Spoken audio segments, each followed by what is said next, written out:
여러분 안녕하세요. 반갑습니다. 직업상담사 2급 자격증 준비하신 여러분들 위한 직업상담 실무 기출 해설 시간입니다. 이 시간에는 2023년 제1회차 직업상담학 문제를 여러분과 살펴보고자 합니다. 여러분들이 이미 알고 계시다시피 2차 과정에서는 상담학과 심리학이 영역이 꼭 구분되는 것은 아니에요. 그렇지만은 그러니까 도합해서 여태까지 나왔던 한 12문항, 13문항 정도 평균적으로 많이 나오는데요. 이번 연도에 보시면은 2023년 제1회차 보시면은 상담학이 6문제 정도 출제가 됐어요. 때로는 7문제, 6문제 정도. 그리고 만약에 상담학 문항수가 적으면 심리학에서 문항수가 좀 많고, 그래서 보통 한 13문항 정도가 계속 나왔었는데요. 1번 문항을 한번 보도록 하겠습니다. 진로 상담 과정에서 관계 수립을 위한 기본 상담 기술 6가지를 쓰시오 그랬습니다. 그러니까 상담 기술 6가지를 제시하라는 거예요. 너무나 간단하죠. 너무나 간단한 문항이에요. 6가지 쓰시오 그랬는데 우리가 이론적으로 배울 때 기스버스와 무어가 말한 내담자 행동 이해하고 가정하는 상담 기술 할 때는 기스버스와 무어가 얘기하는 걸 써줘야 되죠. 가정 사용하기 이런 걸 써줘야 되는데 여기서 그냥 상담 기술. 우리가 상담할 때 무엇보다 중요한 건 내담자로 정보를 얻어내기 위해서 어떻게 해요? 다 중요하죠. 공감이라는 거. 여기서는 그걸 설명하는 것이 아니라 때로는 뭐 증명, 공감, 명료 이런 거 서술하시오 이렇게 나왔던 데지만 이걸 제시하시니까 그냥 제시하는 거예요. 그리고 공감하고 또 어떻게 열심히 active listening 적극적으로 경청해 주는 거. 내가 공감이라는 건 제가 간단하게 설명하면 여기서 설명이 필요 없지만 설명은 뭐예요? 내담자 입장에 충분히 이해하지만 상담자의 본연의 자세를 흐트러뜨리지 않는 것이 공감이다 그랬어요. 적극 경청. 내담자의 표면적인 거에 그 이면의 것도 열심히 들어주고 있으면 보여주는 기법이 적극적 경청. 그 다음에 내담자가 표현하는 것이 애매모호할 때 그것을 내담자가 표현하고자 하는 걸 정확하게 표현하고 했는지 보여주는 명료화 기법도 있죠. 그 다음에 반영. 내담자의 언어를 상담자 그 밑바닥에 흐르는 감정까지 파헤쳐 되돌려주는 것이 반영이고요. 수용은 이것도 적극적 경청처럼 같이 판단하지 않고 있는 그대로 존중하면서 받아들이는 거 수용이죠.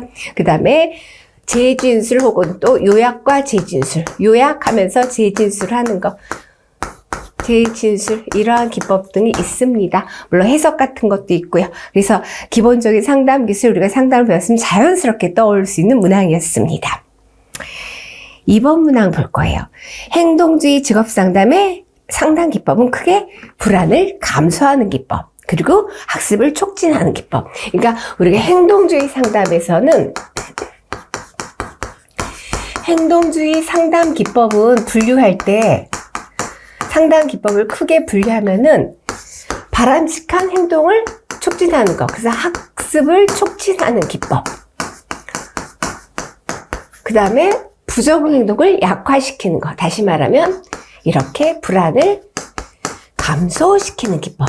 이렇게 구분해 볼 수도 있고 외적인 행동을 변화시키는 기법 혹은 내면 행동을 변화시키는 기법 이렇게 구분해서 또 묻기도 하죠. 그래서 여기서 보시면은 학습 촉진 기법과 불안 감소 기법 그 유형을 대표적인 방법을 각각 2가지씩 쓰고 설명하시오 그랬습니다. 때로는 이걸 그냥 3가지 쓰라 이렇게 나온 적도 있는데요. 그러면 제가 2가지 일단은 불안 감소 기법, 체계적 둔감법. 정말 많이 쓰는 기법이죠. 체계적 둔감법. 체계적 둔감법도 불안을 감소시키는 것, 내적인 불안을 감소시키는 것이고 또 어때요? 주장훈련이 있어요. 주장훈련. 주장훈련이라는 거는 대인 관계상의 공포 불안을 감소시키는 기법이죠. 자, 그 다음에 학습 양성하기 위해서 기법, 강화. 그 다음에 변별학습, 대리학습 이런 것들이 있는데요. 여기서는 각각 2가지. 그러니까 2가지만 제시가 아니라 설명하시오 있어요. 그 전에 제시하시오가 많이 설명을 해야겠죠? 그러면은 체계적 둔감법. 체계적 둔감법은 뭐예요? 공포와 불안을 제거하기 위해서 불안과 같이 양립할 수 없는 어떤 이완 반응을 이끌어낸 다음에 불안을 일으키는 것을 단계적으로 목록 제시한 걸 상상하도록 해서 불안을 제거하는 방법이다. 그렇죠? 우리가 상호 재리 상담으로부터 왔던 거죠. 가장 많이 불안 감소하는 기법을 사용하는 것이 체계적 둔감법이고요. 주장훈련은 대인관계상에서는 공포 불안을 치료하는 효과적인 방법.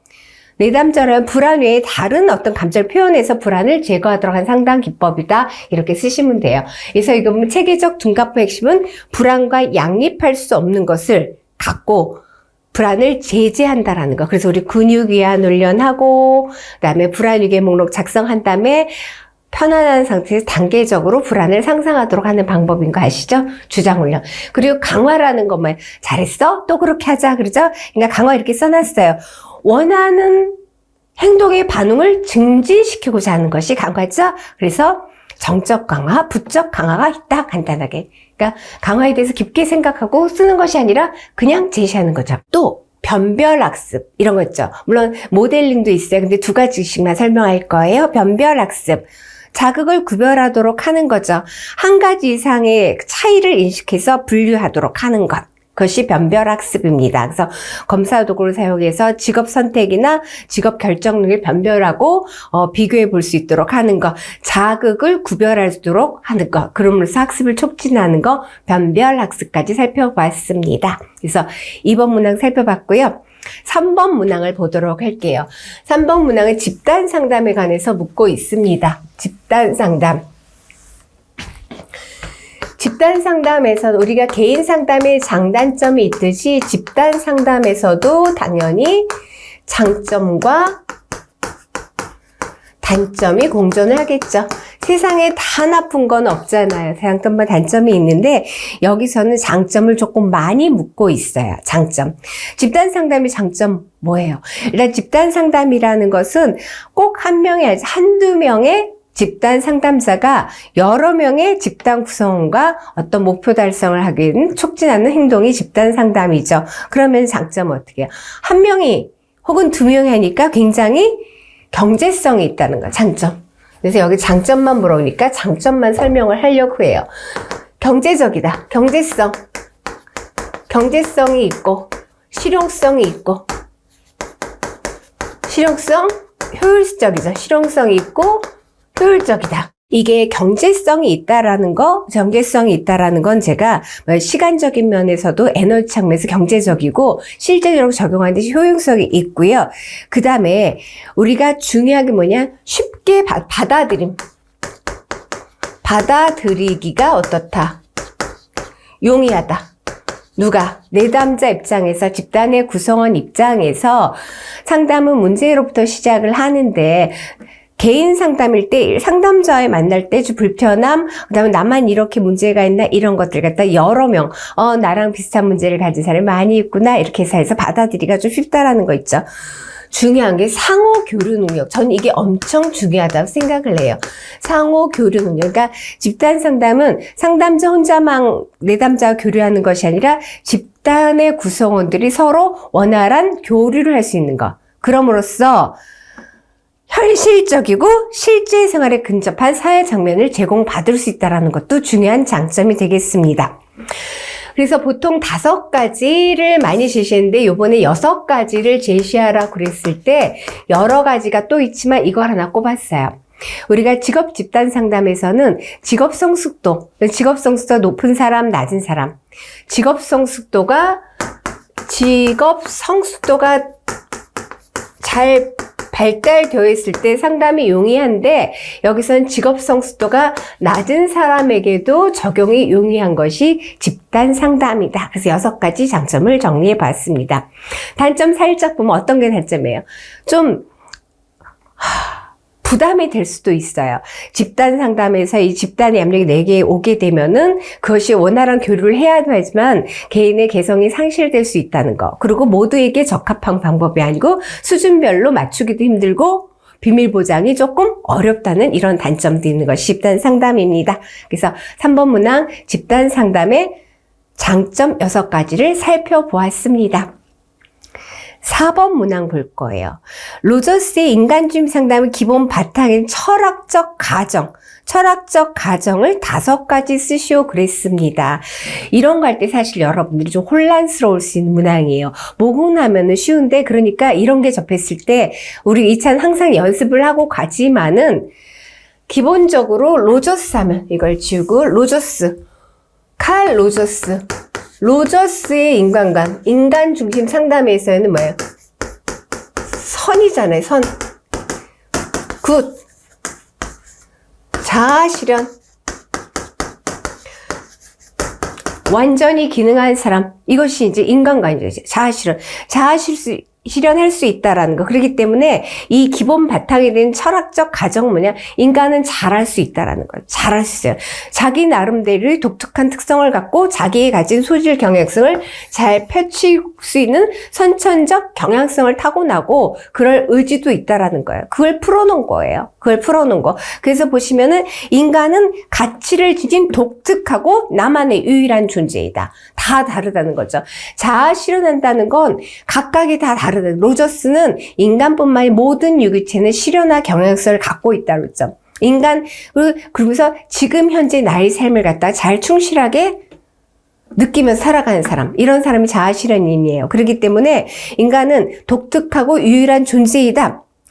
끊임없이 자기 확충, 양적 확대가 아니라 질적으로 변형을 가질 수 있는 자기 확충을 향한 적극적인 성장력이 있다는 거죠. 그러면서 자아 실현할 수 있다라는 거예요. 세 번째, 근본적으로 선하다는 거예요. 선하기 때문에 믿을만하다. 믿을 수 있다. 그 다음에 인간을 알려면, 각 개인을 알려면 객관적인 개인이 아니라 주관적인 견해. 이건 로저스 말고 많은 학자들이 그러겠지만, 로저스, 개인을 알려면 개인의 주관적인 생활에, 그러니까 객관적으로 딱 있는 것이 주관적인 생활에 초점을 둬야 된다. 그리고 인간은 누가 강제할 필요가 없다는 게, 인본주의 철학이라는 건 스스로 자아 실현할 때는 스스로 잘할 수 있다는 거. 학습에서도 그렇고 상담에서도 그렇고. 그러니까 강제할 필요가 없다. 그러니까 지시한다? No. 비지시적 상담이 되잖아요. 그래서 자신의 의사를 내릴 결정을 할 수 있는 권리가 있어요. 그리고 내 삶을 선택할 수 있는 권리가 있다. 그래서 내용적으로 설명은 어렵지가 않아요. 설명한 교수자 입장에서. 그런데 학생들도, 선생님들, 그러니까 공부를 하는 학습자들도 그래, 내용은 어렵지가 않지만은 이 철학적 가정이 무엇인지 조금 연습이 많이 필요하고 입으로 많이 내뱉어야 하는 그런 4번 문항이었습니다. 로저스 하면은 라퍼 형성하는 거, 무조건 수용, 진실성, 공감적에, 이런 것도 우리가 연습을 많이 하는 내용인데 이번엔 철학적 가정에 관해서 물었습니다. 여기 뭐 가정 4가지, 5가지, 이렇게 5가지로 준비해 봤어요. 그러니까 5가지 정도 기억을 하시는 게 바람직하겠죠. 5번 문항 볼 거예요. 실존주의 상담에서 인간의 궁극적 관심사. 그래서 그와 관련된 주요 주제 3가지 실존주의 상담이에요. 인간주의 상담도 그렇고 실존주의 상담도 그렇고 인간을 선하게 바라보죠. 그런데 로저스 이론을 공부할 때는 선이라는 거에 더 초점이 맞춰져요. 다른 것을 강조하는 게 별로 없기 때문에. 근데 실존주의는 실존주의 철학으로부터 왔다라고 그래요. 실존주의 철학으로부터 왔고, 그래서 누군가가 인간주의 상담 로저스 이렇게 그 상담을 창안한 사람이 있는 것이 아니죠.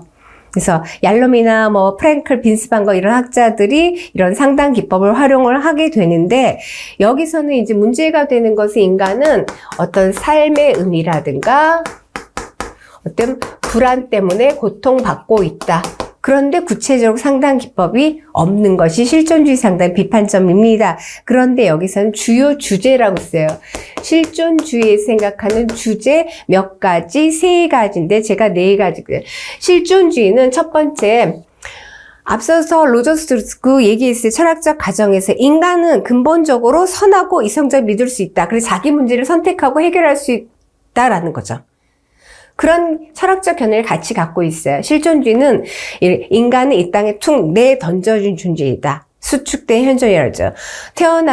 태어나고 싶어 태어난 사람은 없죠. 그래서 내던져진과 동시에 시간이 흘러가고 시간 안에서 모든 것을 만들어가는 존재이다. 그래서 중요한 건 인간은 선하다는 기본적 가정을 갖고 있기 때문에 인간은 자기 삶을 선택할 수 있는 자유가 있죠. 자유는 자유만을 강조하는 것이 아니라 자유는 항상 무엇과 같이 가야 된다? 책임이죠. 책임. 인간은 자기 삶을 선택할 수 있는 자유가 있고 책임을 지라는 건 거기에 대한 능력이 있기 때문에 책임을 지라는 거죠. 선택할 수 있는 자유가 있고 자기가 선택한 것에서 책임을 져야 된다. 자, 두 번째는 제가 뭘 했냐면 잠재력과 죄의식. 잠재력과 죄의식. 인간은 어떤 때 불안을 느끼느냐? 자기 자신의 능력을 평가하는 과정에서 불안감을 느낀다 그랬어요. 우리가 시험 보러 가면 불안감을 느끼죠. 불안감을 느껴요. 그런 거. 그 다음에 죽음에 관한 거. 존재와 비존재. 존재와 비존재. 존재와 비존재, 비존재에 대한 죽음에 대한 불안감을 느낀다. 주요 주제입니다. 또 하나, 아까 이제 인간은 이 땅에 툭 내던져진과 동시에 시간이 흘러가는데 이 시간이 무한하지 않잖아요. 그래서 시간의 유한성이 인간을 불안하게 만든다. 그래서 5번 문항 실존주의 상담에서 얘기한 주요 주제에 관해서 살펴보았습니다.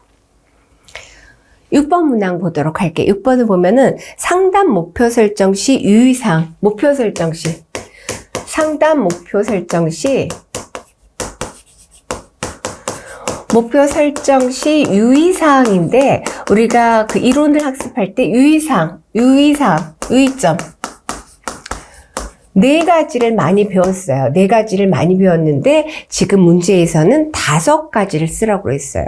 네 가지 먼저 해보면은 목표는 누가 원하는, 목표는 내담자가 원하는, 목표는 내담자가 원하는 구체성, 구체적으로 실현 가능해야겠죠. 구체적으로 실현 가능한 목표를 설정해야 되는데 누가 원하는 거다?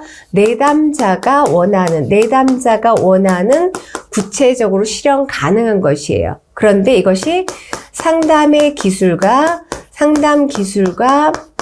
양립 가능해야 되는, 도와줄 수 있어야 된다는 건 너무나 잘 배웠는데 여기다 플러스 1에서 5가지를 쓰라는 거예요. 그러면 조금 당황하실 수도 있을 거예요. 교재에서 다루잖아요. 그랬을 때 어떻게 해요?